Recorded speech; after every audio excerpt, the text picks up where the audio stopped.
Good morning, everybody, from the brutal, dystopian, reactionary, capitalist dictatorship of Kuala Lumpur. Now, I hope you're having an amazing day, because if you're having an amazing day, well, I'm having an amazing day. If I'm having an amazing day, you should also be having an amazing day.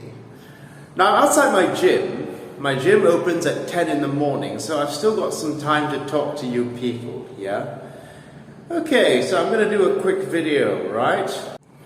Now this video basically serves as a prelude to my next video, to say that socialism with American characteristics is really an oxymoron.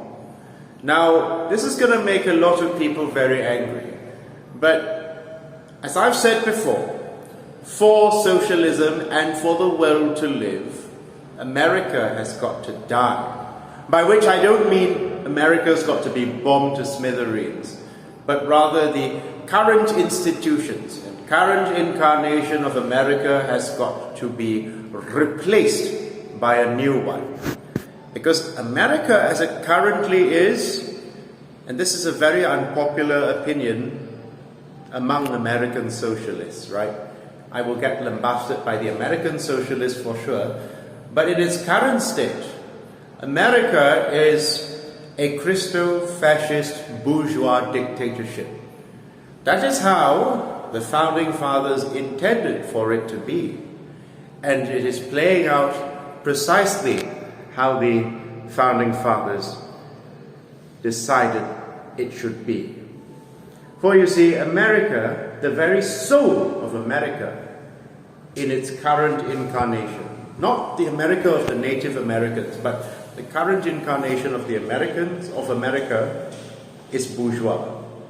After all, you have to remember that America, as we currently know it, was carved out in the spirit of people like George Washington and Thomas Jefferson. Yes, slave masters who wanted to be free, right? And so they came to America. And basically, there is no attaining socialism.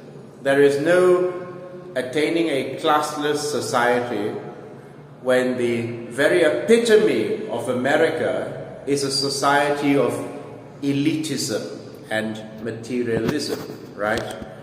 I'm not saying that Americans are necessarily elitist and materialistic. They are very, very good Americans, very moral characters who happen to have the misfortune, rather, of being born in the capitalist dictatorship of America.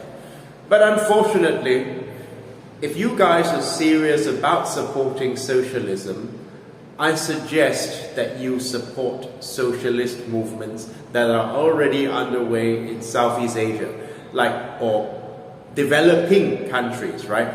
Like the Philippines or Malaysia, for example, right? Rather than basically placing all your hopes in some pipe dream of achieving American socialism, which is an oxymoron. Socialism in the most reactionary country in the world. Socialism with reactionary characteristics, basically. And that is why it should probably come as no surprise that every time there are genuine socialist revolutionaries in America, like, for example, Second Thought, they always end up getting hounded and lambasted by reactionaries posing as socialists.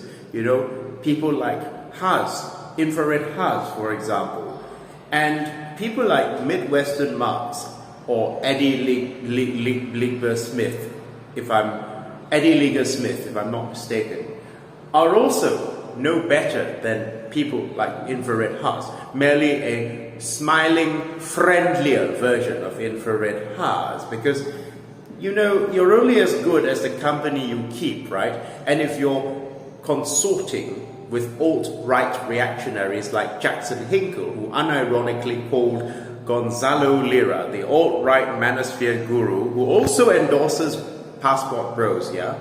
If you're calling people like that your good friend, well, I have strong suspicion of your progressive credentials. And this isn't, and I'm not some Western leftist with a purity fetish, yeah?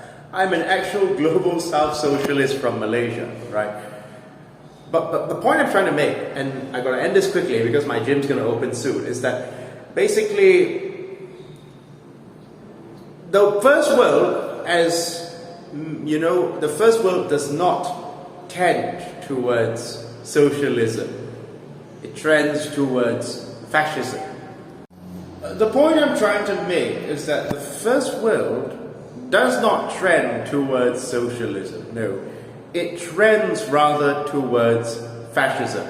And when actual socialist revolutionaries like Martin Luther King come around, well, what would happen?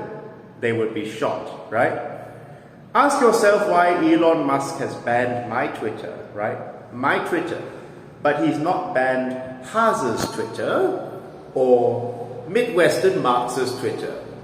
Well, simply put, because Midwestern Marx and Haas are not a threat to the American establishment or the global capitalist hegemony like I am, right? That is why I had to be banned, you see. But the point I'm trying to make is that no, America doesn't really have much revolutionary potential simply because the soil for revolution is not fertile, you see. Because there are far too many reactionaries in America, being a prosperous country and all, and simply put, there are far too many people with too much to lose and too little to gain from revolution in America, and most other first world developed countries for that matter. That's why it makes more sense to really support socialism in the second and third world, right?